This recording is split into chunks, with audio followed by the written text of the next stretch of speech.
नमस्कार, मी Harshada Mahajan, 2002 batch, Shri Siddheshwar English medium high school. 11 May 2025 रोजी आम्ही विद्यार्थी मेळावा आयोजित केलेला आहे खास तुमच्यासाठी. तर ह्या इव्हेंटच्या आधी आम्ही काही सरप्राइजेस प्लॅन केलेले आहेत. आपले पहिले सरप्राईज आहेत मीनाक्षी टीचर, ज्या मला मराठी आणि हिंदी दोन्ही शिकवायला होत्या.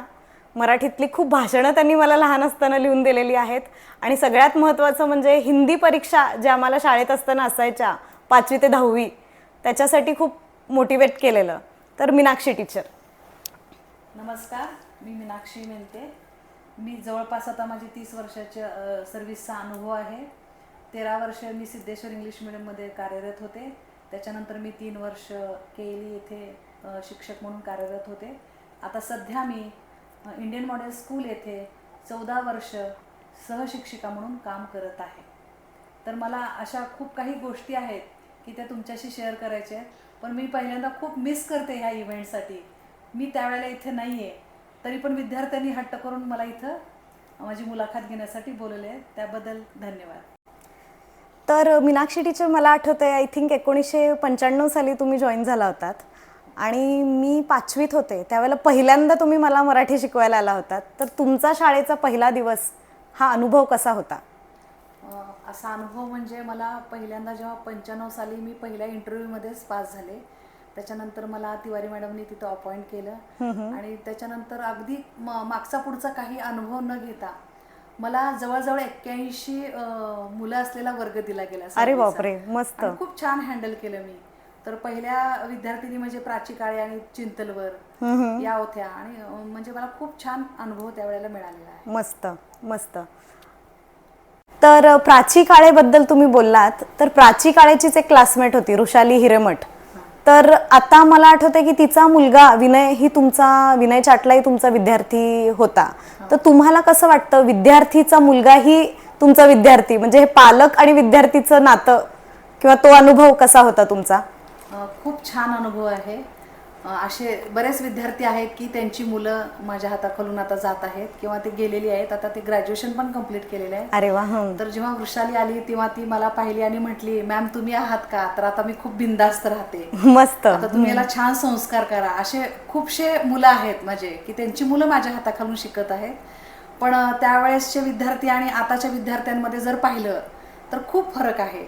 पण मला माझे विद्यार्थीच म्हणजे जे पूर्वीचे आहेत त्यांच्याबद्दल म्हणजे खूप चांगले अनुभव आहेत आणि मला त्यांच्याच गोष्टी खूप स्मरणात राहतात आजकालच्या विद्यार्थ्यांपेक्षा जर कंपॅरेटिव्हली जर केलं तर. बरोबर आहे. ती गोष्टच वेगळी होती. पूर्वीचे विद्यार्थी आणि आत्ताच्या विद्यार्थ्यांमधला फरक मी समजू शकते. आम्ही खूप चांगले विद्यार्थी होतो. अगदी खरं आहे. आता अजून एक मला प्रश्न तुम्हाला असा विचारायचा आहे की मला आठवतंय तुमचा शाळेतल्या गॅदरिंगमध्ये खूप सहभाग असायचा. तुम्ही खूप ऍक्टिव्हली सगळ्यांचे रिहर्सल्स बघायला यायचा, कोणी कुठलं गाणं करायचंय, डान्स बसवायचा आहे. तर तुमचा असा काही स्पेशल काही अनुभव आहे का त्याच्यातला? हो, नक्कीच. मला सांस्कृतिक विभागाची प्रमुख नेहमी करत होत्या मॅडम, कारण मला मुळातच आवड आहे. आणि त्यातूनच मला एक आठवत आहे की चैत्रबन हा कार्यक्रम होता जो गदी माडुळकरांवरती आयोजित केला होता. तर ज्ञानप्रबोधिनी मार्फत हे आपण कार्यक्रम आयोजित केलं होतं. त्यांच्या खूपशा अटी आणि नियम असे होते की तुम्ही या पद्धतीने म्हणजे मुलांना तुम्ही लाईव्हमध्ये आणा किंवा त्यांनीच वादक असू दे, त्यांनीच गायक असू दे, अँकरिंग त्यांनीच करायला पाहिजे, मोठ्यांचा कोणताही सहभाग नको, अशा अनेक अटी त्यांनी आमच्यासमोर घातल्या होत्या. पण मला खूप अभिमान वाटतं की सुरभी आहे किंवा सुमेध शिवशरण आहे अशी खूपशी मुलं त्यामध्ये जे चांगले अगदी कलाकार होते. तर या सगळ्या कलाकारांना घेऊन मी जवळजवळ 32 जणांची टीम होती आणि आम्ही अगदी वर्षभर हा कार्यक्रम खूप सुंदररित्या पार पाडलो त्यावेळेला. आणि अभिमान वाटतो की शहर पातळीवर असू दे, जिल्हास्तरीय असू दे किंवा महाराष्ट्र राज्यस्तरीय असू दे, तर सगळ्यांमध्ये हा पहिला रँक मिळालेला आहे. म्हणजे आम्ही ज्ञानप्रबोधिनीमध्ये जाऊन तिथं पहिला नंबर मिळवणं खरोखरच ही खूप कठीण गोष्ट होती. पण त्यावेळेसचे माझे जे कलाकार आहेत तर त्यांना मी आज सॅल्यूट म्हणते.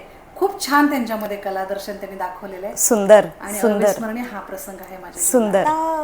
आम्ही जे तुमचे विद्यार्थी होतात आम्ही जुने झालेलो आहोत ऑनेस्टली.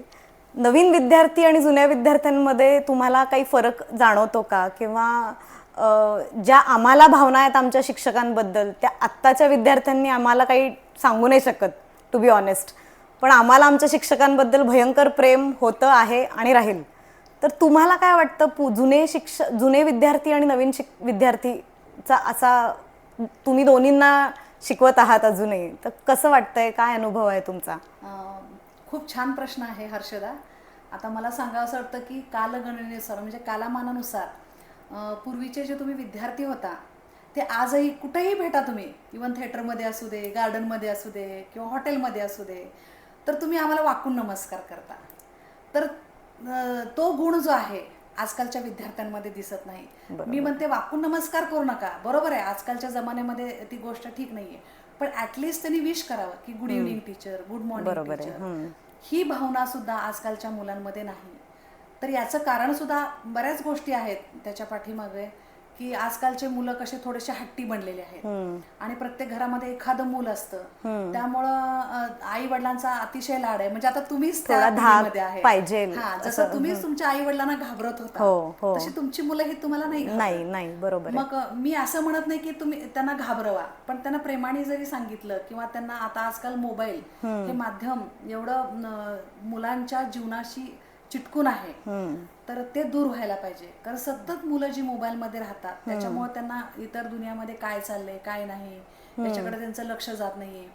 आणि दुसरी गोष्ट म्हणजे मैदानी खेळ खूप कमी झालेले आहेत. बरोबर आहे. आणि कसं होते माहिती का, आता आजकाल मोबाईल मध्येच भरपूर क्रिकेट पासून आपण फुटबॉल पर्यंत सगळं बरोबर आहे. पण ते तसं न करता पूर्वी तुम्हाला माहिती तुम्ही मैदानात किती खेळायचो, खेळत होता, डान्स मध्ये भाग घेत होता, अशा खूपशाही गोष्टी आहेत. तुम्ही टीचरशी अगदी जवळ येऊन गप्पा मारायचो, पर्सनली गोष्टी शेअर करत होता. पण आजकालचे विद्यार्थी खूप अंतराने राहतात, आमच्यापासून दूर राहतात. पण मला वाटतं की तसं न करता प्रत्येक विद्यार्थ्यांनी शिक्षकांशी संवाद साधला पाहिजे. बरोबर. त्यांचे प्रश्न समोर ठेवले पाहिजे, तरच असे भरपूर प्रश्नांशी आपण त्यांना सोल्युशन देऊ शकतो, बरोबर, समजून घेऊ शकतो. बरोबर. मग यामध्ये पालकांचाही खूप मोठा वाटा आहे की पालकांनी सुद्धा मुलांना समजून घ्यायला पाहिजे, त्यांच्याशी मैत्रीचं नातं करून. आजकालच्या आया पण खूप बिझी झालेत मोबाईलमध्ये. मोबाईल थोडासा साईडला ठेवायचं आणि मूल जेव्हा घरी असतं तेव्हा मुलाबरोबर तुम्ही भरपूर वेळ घालवा, फ्रेंड सारखं म्हणजे त्याच्याशी वागणूक ठेवा, की त्याच्या छोट्या छोट्या गोष्टींकडे जरी तुम्ही लक्ष दिलात तरी मला वाटतं परत पूर्वीची पिढी परत एकदा निर्माण होईल असं मला तरी वाटतं. पुरेसं आहे. मीनाक्षी टीचर यांनी खूप चांगला मुद्दा रेज केलेला आहे, मोबाईलचा वापर आता आपण बंद नाही करू शकत, कारण का ती एक सवयीचा भाग झालेली आहे आपल्या. पण त्याच्यावरती नियंत्रण आणणं गरजेचं आहे. ते कसं आणायचं काय नाही हे पालकांनीच ठरवलं हवं. तर आता 11 मे रोजी जो कार्यक्रम होणार आहे तर सगळे विद्यार्थी येणार आहेत, अगदी शाळेच्या पहिल्या बॅचपासून इंग्लिश मीडियमच्या 1988 सालपासून ते 2015 सालपर्यंतचे विद्यार्थी आपण तिथे अपेक्षित आहेत तिथे. तर तुम्हाला त्यांना काही संदेश द्यायचा आहे का, काही इच्छा आहे तुमची? पहिल्यांदा मी खूप खूप मिस करते मेगा रियुनियनसाठी, कारण त्या दिवशी मी नाही आहे इथं, मी युरोपला चालली आहे माझ्या दोन्ही मुलांकडं. पण मी आजकालच्या मुलांना असं संदेश देऊ इच्छिते की खरोखर खूपच सुंदर इव्हेंट तुम्ही निर्माण केलेला आहे.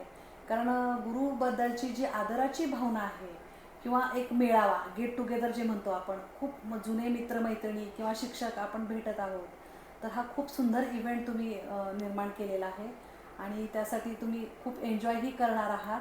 पण मला वाईट वाटतं की मी त्या इव्हेंटला नाही आहे, पण तरीसुद्धा टेक्नॉलॉजीच्या माध्यमातून म्हणजे पॉडकास्टच्या माध्यमातून मी तुम्हाला इथं भेटत आहे. मी त्याचा आनंद पण घेईन नंतर जे ह्याच्या माध्यमातून. तर त्याबद्दल मी सर्वांना परत एकदा शुभेच्छा देते. तर तुम्ही एन्जॉय करा. मी नसले तरी माझा आशीर्वाद, शुभाशीर्वाद तुम्हा सर्वांसाठी असणार आहे. खूप छान वाटलं पण याबद्दल.